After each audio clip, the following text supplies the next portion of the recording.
सभी भाई बहनों को यीशु मसीह के नाम से अभिनंदन। आज एक बार फिर भाई शशिपाल हमारे साथ हैं। आज का संदेश मेरा नहीं है, शशिपाल भाई का है। उन्होंने पहले भी एक संदेश दिया हुआ है हमारे वेबसाइट पर, लेकिन मैं थोड़ा सा इंट्रोडक्शन दे देता हूं उनके संदेश का। अगर मैं आपसे पूछूं कि किसी को किसी गाय से बात करनी हो, काओ, तो उसे किस रूप में आना चाहिए? जाहिर है आप कहेंगे कि भाई अगर गाय से बात करनी है तो उसे गाय के रूप में आना चाहिए। मैं ये नहीं कह रहा कि गाय की कोई बोली होती है या कोई भाषा होती है, लेकिन फिर भी अगर कम्युनिकेट करना हो किसी गाय के साथ तो जाहिर है उसे गाय के रूप में आना होगा। इसी तरह अगर किसी को हाथी से कोई बातचीत करनी है तो उसे हाथी के रूप में आना होगा। तो जब हम बात करते हैं मनुष्यों की, तो मनुष्यों की सृष्टि के समय से एक भूख और प्यास रही है ये जानने की कि उसका सृष्टिकर्ता कौन है और उसने उसे क्यों सृजा है। तो इस भूख को शांत करने के लिए परमेश्वर को किस रूप में आना चाहिए था? क्या वो किसी जानवर के रूप में आएगा, गाय, हाथी, घोड़ा, बंदर, या वो किसी पहाड़ के रूप में या पेड़ के रूप में या नदी के रूप में मनुष्यों से बात करेगा? जाहिर है नहीं, वो मनुष्य बनकर आना ही उचित समझेगा और ऐसा ही उसने किया। आज से 2000 साल पहले जब परमेश्वर ने मनुष्य की देह धारण की, वो परमेश्वर ही था लेकिन उसने देह ओढ़ ली, मनुष्य की नीचे आया ताकि वो मनुष्यों को स्पष्ट रूप से समझा सके उन्हीं की भाषा में, उन्हीं की समझ के आधार पर कि उनका सृष्टिकर्ता परमेश्वर कौन है। वो स्वयं परमेश्वर था, उसने प्रकट किया कि परमेश्वर ऐसा होता है और मनुष्यों की बोली में स्पष्ट रूप से समझाया ताकि मनुष्य के सारे सवालों का जवाब मिल जाए कि परमेश्वर कौन है, मृत्यु के बाद क्या होता है, अनंत काल का जीवन क्या है, इत्यादि। तो यहाँ पर अन्य धर्म के लोग भी ये दावा करते हैं कि भाई उनके जो भगवान हैं, उनके जो देवी देवता हैं, वो भी मनुष्य का रूप धर के पृथ्वी पर आए थे। तो कैसे पता चलेगा कि कौन सच्चा परमेश्वर है? तो उसको इस संदेश में स्पष्ट रूप से समझाया हुआ है कि उसको जानने के लिए ये समझना आवश्यक है कि जो मनुष्य का रूप धर कर आया उसका चरित्र कैसा था, उसकी सोच कैसी थी, उसकी प्रकृति कैसी थी, उसका जीवन कैसे था, क्या वो निष्पाप था। ये सब बातें जांचना बहुत ज़रूरी है ये जानने के लिए कि जो भी शास्त्र ये सिखाता है कि परमेश्वर मनुष्य का रूप धर के आया उसमें कितनी सच्चाई है, जो आप इस संदेश में देखेंगे। दूसरी एक बात जो मैं बताना चाहता हूँ वो ये है कि यहाँ पर जिक्र है शब्द का, द वर्ड। तो क्या है ये शब्द जिसको बाइबल सिखाती है कि वो शब्द, वो वचन ही परमेश्वर है जो देहधारी हुआ? देखिए आजकल ज़माना है कंप्यूटर्स का, तो आपने देखा होगा हर जगह आर्टिफिशियल इंटेलिजेंस का उपयोग किया जाता है। मतलब जैसे आप कहीं भी जाते हैं, आप अपने डेबिट कार्ड से पैसे निकालते हैं, या आप मेट्रो जाते हैं तो वहाँ पर अपना कार्ड स्वाइप करते हैं, या आप कंप्यूटर पे कोई काम करते हैं, तो ये कैसे होता है संभव? उनके पीछे एक कोडिंग होती है। कोडिंग एक बाइनरी लैंग्वेज है, एक भाषा है जिसमें सब कुछ पहले से प्रोग्राम्ड होता है, प्लान किया होता है। तो जब आप करते हैं तो वो सब कुछ वैसा ही होता है जैसे वो शब्द होता है उसके पीछे। ठीक इसी तरह जब हम परमेश्वर की बात करते हैं, परमेश्वर का कोई रूप नहीं है। परमेश्वर को बाइबल वचन कहता है, द वर्ड, जिसको हम शब्द कह सकते हैं। तो जैसे कंप्यूटर के पीछे जो कोडिंग होती है उसमें बहुत पावर होती है। आज बड़ी से बड़ी मशीनें, बड़े से बड़े रोबोट्स उस कोडिंग के सहारे चलते हैं। ठीक इसी तरह परमेश्वर का जो वचन है, जो शब्द, जो विचार जिसको हम बोलते हैं द वर्ड, उसमें बहुत शक्ति है, बहुत सामर्थ्य है। वही परमेश्वर जिसको हम आत्मा बोलते हैं, उसमें बहुत सामर्थ्य है, क्रिएटिव पावर्स हैं। उस शब्द की एक सोच है और कोई भी व्यक्ति जिसकी जो सोच होती है उसी के आधार पर उस व्यक्ति की प्रकृति होती है, नेचर होती है। तो ठीक वैसे ही जो शब्द जो आरंभ में था, वचन, उसकी जो सोच थी उसी के आधार पर हमारा परमेश्वर है। तो हम देखते हैं कि परमेश्वर ने जो सृष्टि करी है, मनुष्यों को रचा और इतनी खूबसूरत चीज़ें बनाई, उसके आधार पर हम जानते हैं कि परमेश्वर बहुत प्रेम करने वाला, करुणामय, दयावान परमेश्वर जो है, वो सब हम कैसे जानते हैं? क्योंकि वो शब्द जब देहधारी हुआ और उसने वही वचन हमें दिया कि ये मैं हूँ, इसको पढ़ो, मेरे बारे में सब कुछ जान जाओगे। तो वो शब्द जिसको लोगोस लिखा था यूहन्ना ने, जिसको यूनानी और यहूदी भली भांति समझते थे, संसार को चलाने वाली बुद्धि का सिद्धांत, the principal that governs this world, उसके बारे में भाई शशिपाल ने बहुत अच्छे से समझाया है इस संदेश में। तो इनका जो संदेश है बहुत सरल है, इसलिए मैं ये मानता हूँ कि अगर कोई भी किसी अन्य धर्म से है जो अभी यीशु मसीह को नहीं जानता और वो खोज रहा है सच्चे परमेश्वर को कि कौन है ये परमेश्वर जिसने मुझे सृजा है। उसका मन अगर खुला है, अगर वो निष्पक्ष है और वो ध्यान से इस संदेश को सुनेगा तो ज़रूर यीशु मसीह के बारे में और भी जानना चाहेगा। तो आप भी ध्यान से इस सरल और खूबसूरत संदेश को सुनिए। अदृश्य परमेश्वर मानव रूप में प्रकट हुआ। आज के बाइबल अध्ययन के लिए, मनन के लिए हम देखेंगे यूहन्ना की पुस्तक, उसका पहला अध्याय और 14 पद और 18 पद। पहले मैं 14 पद पढ़ूंगा, जहाँ पे इस प्रकार से लिखा है कि वचन देहधारी हुआ। यहाँ पर जो वचन शब्द है, जिसके यूनानी शब्द है वो है लागोस, LOGOS, जिसका अर्थ है संदेश या शब्द, द वर्ड। यूनानी इस शब्द से अच्छी तरह परिचित थे, क्योंकि यूनानियों के दर्शन शास्त्र में इस शब्द का अर्थ होता था संसार को चलाने वाली बुद्धि का सिद्धांत। और यहूदी भी इसका जो इब्रानी शब्द था वो अपने धर्मशास्त्र, साहित्य, इनमें इस्तेमाल करते थे। तो जो यहूदी थे और यूनानी थे, वे दोनों जो है इस शब्द से द वर्ड, अर्थात उसका जो यूनानी शब्द लागोस और उसका अर्थ इससे भली भांति परिचित थे। इस तरह से यूहन्ना जो है इस शब्द को यहाँ पर लागोस शब्द को इस्तेमाल करता है, ताकि जो उसके पाठक हैं, चाहे वो यूनानी हैं चाहे वो यहूदी हैं, वो इसको भली भांति समझ जाएं और वो इस बात को समझ जाएं कि यहाँ पर जिस परमेश्वर के विषय बताया जा रहा है वो इस सृष्टि करता है और सृष्टि का चलाने वाला है। तो हम देखेंगे दूसरा पद कि जहाँ पे यूहन्ना लिखता है उसके पहले अध्याय में और 18 पद में कि परमेश्वर को किसी ने कभी नहीं देखा, इकलौता पुत्र जो पिता की गोद में है उसी ने उसे प्रकट किया। यहाँ पे यूहन्ना इस बात को लिख रहा है कि परमेश्वर को किसी ने कभी नहीं देखा, अर्थात परमेश्वर को उसके मूल अर्थात उसके तत्व में और उसकी प्रकृति में मनुष्य ने अपनी आँखों से कभी नहीं उसे देखा है। जैसा कि पहला तीमुथियुस उसका 6वां अध्याय और 16 पद में लिखा है कि वो अगमय ज्योति में रहता है और न तो किसी मनुष्य ने उसे कभी देखा है और न कभी देख सकता है। जैसे हम देखते हैं निर्गमन की पुस्तक उसका 33वां अध्याय और 18 पद, जहाँ पर मूसा जो है परमेश्वर से कहता है कि मैं आपकी महिमा देखना चाहता हूँ, अर्थात दूसरे शब्दों में वो परमेश्वर को देखना चाहता था। जो सृष्टि करता है, जिसने सारी सृष्टि को बनाया है, वो चाहता है कि मैं परमेश्वर को देखूं, मैं उससे जानूं कि वो कैसा है। और वही यहाँ पर मूसा चाहता है कि वो परमेश्वर को देखे। लेकिन हम आगे के पदों में पढ़ते हैं निर्गमन 33 उसका 20वां पद, जहाँ पे इस प्रकार से लिखा है, तब परमेश्वर ने मूसा से कहा, क्योंकि मनुष्य मेरे मुख का दर्शन करके जीवित नहीं रह सकता। परमेश्वर कहता है कि मनुष्य मेरे मुख का दर्शन करके जीवित नहीं रह सकता, क्योंकि वो परमेश्वर इतना तेजोमय है, इतना सामर्थी है, जिसने इतनी विशाल सृष्टि रची है। गहरे सागर, ऊंचे पर्वत, आकाश, सौरमंडल, तो सब कुछ आज जो हम देख रहे हैं सृष्टि के बीच में हम रहते हैं कि कितना अद्भुत है, कितना विशाल है। उस सृष्टि को सृजनहार करने वाला कितना सामर्थी है, कितना महान है वो। तो एक मनुष्य जो है अपनी साधारण देहिक आंखों से उसे नहीं देख सकेगा, उसकी प्रकृति में, उसके तत्व में उसको नहीं देख सकता वास्तव में जैसा वो है। तो यहाँ पर परंतु मनुष्य तो चाहता है कि वो परमेश्वर को देखे, उसे जाने, उसे समझे।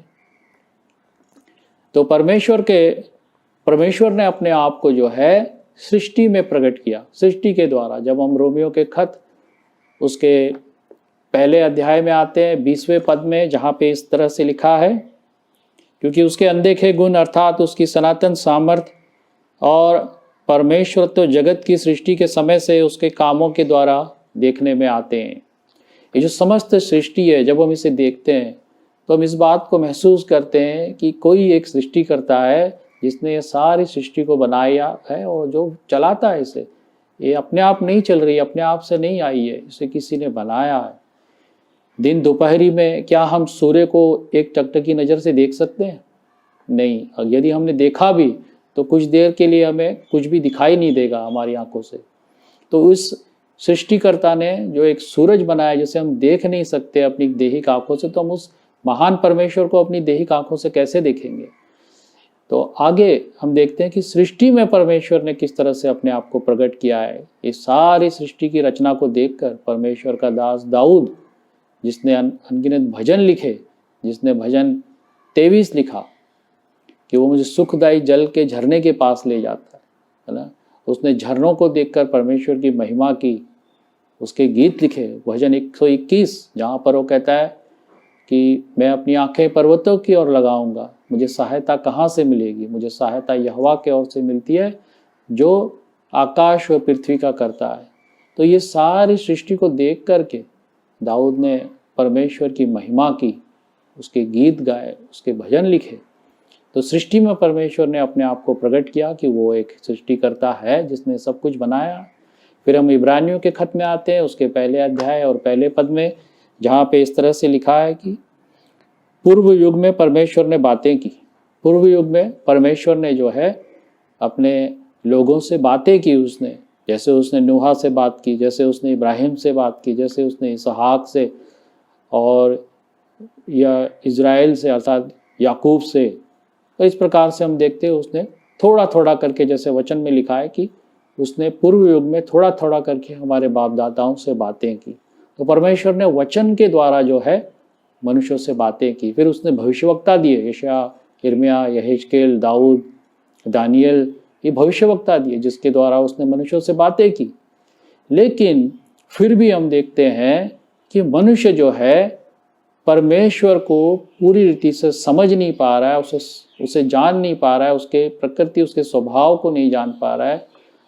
तब परमेश्वर का वचन हमें बताता है कि परमेश्वर ने प्रेरितों के काम उसका 14वां अध्याय 16 और 17 पद, जहाँ पे इस प्रकार से लिखा है, उसने बीते समय में सब जातियों को अपने अपने मार्गों में चलने दिया, तो भी उसने अपने आप को बेगवाह न छोड़ा, किंतु वो भलाई करता रहा और आकाश से वर्षा और फलवंत ऋतु देकर तुम्हारे मन को भोजन और आनंद से भरता रहा। परमेश्वर ने मनुष्य को छोड़ा नहीं, त्यागा नहीं, जबकि वो उसे समझ नहीं पाया, सृष्टि के द्वारा भी जान नहीं पाया। लिखा है कि उसने बीते समय में सबको अपने अपने मार्गों पे चलने दिया। सब जो है, जैसे यशायाह की किताब उसका 53 अध्याय 6 पद में लिखा है कि हम सब क्या है, भेड़ की नाई भटक गए। हम सब ने अपना अपना रास्ता ले लिया। हर कोई कहता है कि ये मेरा रास्ता है, मैं इस रास्ते से जाऊंगा, मैं इस सब कोई भटक गया। एक ऐसा समय आया इंसान के जीवन में कि वो भटकाव में चला गया, वो अपने जीवन में भटक गया, लेकिन परमेश्वर ने उसे छोड़ा नहीं, परमेश्वर ने उसे त्यागा नहीं। और जब हम आते हैं गलातियों का खत उसका 4था अध्याय और 4था पद, जहाँ पे लिखा है, जब समय पूरा हुआ तो परमेश्वर ने अपने पुत्र को भेजा जो स्त्री से जन्मा और व्यवस्था के अधीन उत्पन्न हुआ। जब समय पूरा हुआ, समय कब पूरा हुआ?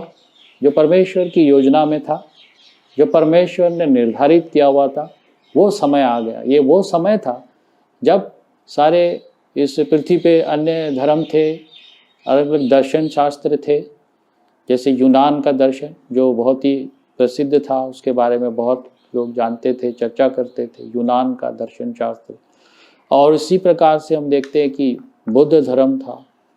ये सब चीज़ें मनुष्य की जो परमेश्वर को जानने के लिए जो इच्छा थी, जो भूख थी, वो एक उच्च चरम सीमा पे आ गई थी, जहाँ इंसान जो है एकदम असहाय हो गया था, वो परमेश्वर को नहीं जान पा रहा था।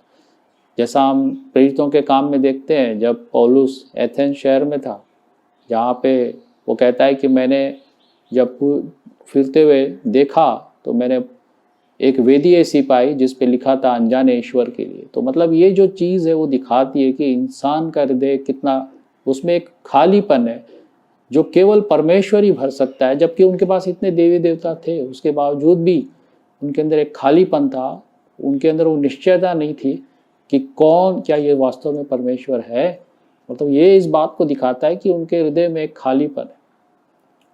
जब परमेश्वर ने इस सृष्टि को रचा, सृष्टि को देखकर हम देखते हैं कि किस तरह से जब हमारे देश में आर्यंस आए तो उन्होंने क्या किया, उन्होंने सृष्टि की आराधना की, सृष्टि की उपासना करने लग गए। जैसे सूरज से उन्हें गर्मी मिलती थी, अच्छी पैदावार होती थी भूमि से, तो उस सूरज की उपासना करने लगे। नदियों से उनका जल की जो है पूर्ति होती थी, पानी मिलता था, खेती बाड़ी सिंचाई होती थी, उनके जानवरों का प्यास बुझती थी, ये सारी बातें होने लगी तो उस नदियों की उपासना करने लग गए। उसी प्रकार से जब जानवरों से, जैसे गाय बैल, गायों से जो इन्हें दूध मिलता था, बैल जो उनके खेती के काम आते थे, तो वो जानवरों की उपासना कर रहे। इस तरह से इंसान जो भटकता चला गया, वो सृष्टिकर्ता को छोड़कर सृष्टि की आराधना करने लग गया। जैसे कि रोमियो का खत उसका पहला अध्याय 23 और 25वां पद यही बताता है कि उन्होंने सृष्टि की उपासना की, सृष्टि की उन्होंने आराधना करने लगे, सृष्टिकर्ता को छोड़ दिया। मनुष्य अपने आप को बुद्धिमान समझा, वचन कहता है, लेकिन वो उसकी बुद्धि अंधकार हो गई और वो भटक गया। ये वो भटकाव का समय था जब परमेश्वर ने, अर्थात हम कहें कि स्वर्ग ने एक हस्तक्षेप किया इस सृष्टि में। उसने स्वयं मनुष्य बनकर के इस जगत में आया। इसलिए हम जब पढ़ते हैं फिलिपियों का खत उसका 2 अध्याय और 8वां पद, और वहाँ पे लिखा है मनुष्य के रूप में प्रकट हुआ। वो मनुष्य के रूप में प्रकट हो गया है। परमेश्वर जब इस धरती पे आता है, सृष्टि में आता है, जिसे उसने स्वयं सृजा, वो एक मनुष्य के रूप में आता है, न कि कोई पेड़ होकर, न कि कोई जानवर के रूप में, और न किसी ऐसी अनजान ऐसी किसी प्रकार की बात से वो नहीं आता। वो एक मनुष्य के रूप में आता, ताकि एक मनुष्य को समझता है। जैसे यदि आप अपनी कोई बात किसी मनुष्य से कहें तो उसे समझेगा, आपके सवालों का जवाब मिल सकता है।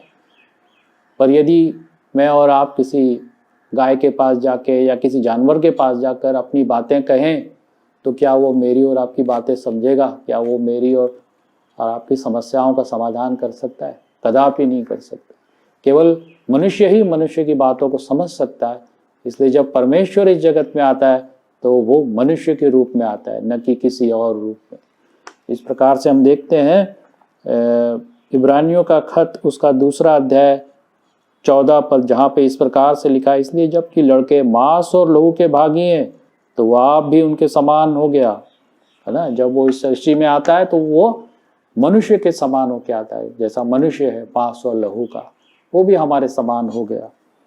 और इस तरह से हम देखते हैं कि परमेश्वर को केवल वही जान सकता है जिस पे परमेश्वर उसे प्रकट कर दे। जैसा लूका की किताब उसका 10वां अध्याय 22 में लिखा है, कोई नहीं जानता कि पुत्र कौन है, केवल पिता, और पिता कौन है ये भी कोई नहीं जानता, और पुत्र वह जिस पर पुत्र उसे प्रकट करना चाहे। लूका उसका 10वां अध्याय 22 पद। तो परमेश्वर को केवल वही जान सकता है जो सच्चे मन से परमेश्वर को खोज रहा है। परमेश्वर उस पर अपने पुत्र के द्वारा उसे प्रकट करेगा, क्योंकि इब्रानियों के खत हमने जो पहला अध्याय पहले में पढ़ा, वहाँ पे लिखा है कि आदि में उसने, पूर्व में उसने हमारे बाप दादाओं से थोड़ा थोड़ा करके भांति भांति से बातें की, पर इस अंतिम समय में उसने अपने पुत्र के द्वारा हमसे बातें की। तो ये समय जब उसने पुत्र को जगत में भेजा, पुत्र के द्वारा उसने बातें की, तो आज हम कैसे वो सृष्टिकर्ता को देख सकते हैं? आज तो वो देहिक रूप में मौजूद नहीं है, परंतु हाँ, उसके वचन हमारे लिए हैं। उसका वचन ही है जो हमें उसकी पहचान देता है, जो उसके सारे स्वभाव को, उसके व्यक्तित्व को बताता है कि वो परमेश्वर जो सृष्टि करता है वो कैसा है। जब हम यीशु मसीह के जीवन को देखते हैं तो वहाँ पे हम इन बातों को देखते हैं कि वो सर्वज्ञानी है। मत्ती उसका 17वां अध्याय और 27 पद, जब प्रभु यीशु मसीह ने पतरस से कहा कि तू झील के किनारे जाकर बंसी डाल और जो मछली पहले निकले उसे ले, उसका मुंह खोलने पर तुझे एक सिक्का मिलेगा। वो सर्वज्ञानी था, वो जानता था कि कौन सी मछली है जिसके मुंह में सिक्का निकलेगा। वो अनंत है। यूहन्ना के खत में हम यूहन्ना की सुसमाचार में हम पढ़ते हैं 8वें अध्याय 58 में, जहाँ लिखा है पहले इसके कि इब्राहिम उत्पन्न हुआ मैं हूँ। प्रभु यीशु कहता है वो अनंत है, वो इब्राहिम से पहले। मैं हूँ शब्द जो यहूदी जो थे इससे भली भांति परिचित थे। जैसे ही प्रभु ने ये बात कही वो समझ गए। तो यीशु मसीह ने इस बात को बताया कि मैं हूँ, अर्थात वो देहधारी परमेश्वर है, वो स्वयं उनके बीच में है। और वो पवित्र था, उसका जीवन पवित्र था यीशु मसीह का। वो पवित्रता में उसका जन्म हुआ। जैसे कि यूहन्ना की किताब उसका 8वां अध्याय 46 में प्रभु यीशु ने कहा, तुम में से कौन मुझे पापी ठहराता है। और हम पढ़ते हैं पहला पत्रस उसका 2 अध्याय 22 पद, यहाँ पे लिखा है, न तो उसने पाप किया और न उसके मुंह से छल की कोई बात निकली। उसके मुंह से कोई भी छल की बात निकली, कोई पाप उसने नहीं किया। यीशु मसीह स्वयं कहता है, तुम में से कौन मुझे पापी ठहराता है। वो पवित्र था, उसका जीवन पवित्र था, वो निष्कलंक था। और हम देखते हैं वो सर्वव्यापी है। जैसा यूहन्ना का जब हम सुसमाचार पढ़ते हैं उसका 3 अध्याय और 13, जहाँ पे इस प्रकार से लिखा है कि वो एक ही समय में दोनों जगह है। जब हम पढ़ते हैं वहाँ लिखा है, अर्थात मनुष्य का पुत्र जो स्वर्ग में है, मतलब प्रभु यीशु मसीह कहता है कि वो स्वर्ग से उतर के आया और वो स्वर्ग में है, एक ही समय में वो दोनों जगह है। मतलब वो सर्वव्यापी है, वो सर्व सामर्थी है, उसने बड़े बड़े सामर्थ्य के काम किए। क्या कोई सृष्टि पे, इस नेचर पे अधिकार रख सकता है? नहीं, जिसने उसे बनाया वही उस पर अधिकार रख सकता है। तो हम पढ़ते हैं लूका उसका 8वां अध्याय 24 पद, तब उसने उठकर आंधी को और पानी की लहरों को डांटा और वो थम गए। किस तरह से प्रभु यीशु मसीह ने झील में उठे तूफान को शांत कर दिया। तो हम देखते हैं कि वो सर्व सामर्थी है। अद्भुत और आश्चर्य कर्म, रोगियों को चंगा करना, ये सारी बातें दिखाती है कि वो एक देहधारी परमेश्वर है। कुलुसियों का खत उसका 1 अध्याय और 15 पद में लिखा है कि वो तो अदृश्य परमेश्वर का प्रतिरूप है ना। और 2 अध्याय 9 पद में लिखा है कि परमेश्वर की सारी परिपूर्णता सदैव उसमें वास करती है। परमेश्वर की जो परिपूर्णता है, जो सारी बातें मिलकर उसे परमेश्वर बनाती है, जो सारा स्वभाव, जो सारी प्रकृति, सारा नेचर परमेश्वर में होना चाहिए, वो सदैव देह के साथ उसमें निवास करती है। प्रभु यीशु मसीह में परमेश्वर तक की सारी परिपूर्णता सदैव निवास करती है। कितनी सुंदर बात है कि परमेश्वर ने प्रभु यीशु मसीह को इस जगत में भेजा और अपने आप को उसमें प्रकट किया। यदि कोई सच्चे परमेश्वर को खोज रहा है, उसे ढूंढ रहा है, तो वो यदि खुले मन से और सच्चे मन से प्रभु यीशु मसीह को जानेगा, उसके सुसमाचार को पढ़ेगा, तो वो सच्चे परमेश्वर को उसमें देखेगा कि हाँ, ये सच्चा परमेश्वर है। तो और किसी ने इस प्रकार से कहा है कि यदि देह में परमेश्वर को देखना है तो यीशु मसीह को देखो। अगर आप यीशु मसीह को देखते हो, यीशु मसीह के विषय में जानकारी लेते हो, पढ़ते हो, तो आप परमेश्वर के विषय में जानकारी लेते हो और पढ़ते हो कि परमेश्वर कैसा है। तो इस तरह से अदृश्य परमेश्वर, जिसे कभी हम अपनी आंखों से नहीं देख सकते, लेकिन इंसान की भूख और प्यास कि वो परमेश्वर को जाने, परमेश्वर ने उसे तृप्त कर दिया यीशु मसीह में। इसलिए यीशु मसीह ने कहा, जीवन का जल मैं हूँ, जो कोई मेरे पास आएगा वो प्यासा ना हो, जो कोई इस रोटी को खाएगा वो कभी भूखा नहीं होगा, क्योंकि जीवन की रोटी मैं हूँ। प्रभु यीशु मसीह ने इस प्रकार से आकर के मनुष्य को उसकी जो परमेश्वर की प्रति खोज थी, जो भूख थी, उसको तृप्त किया, उसको पूर्ण विराम लगाया। तो प्रभु आज के इन्हीं वचनों से हम सभी को आशीष दे और हम उसके पहचान और उसकी ज्ञान में और भी बढ़ते जाएं। धन्यवाद। आमीन।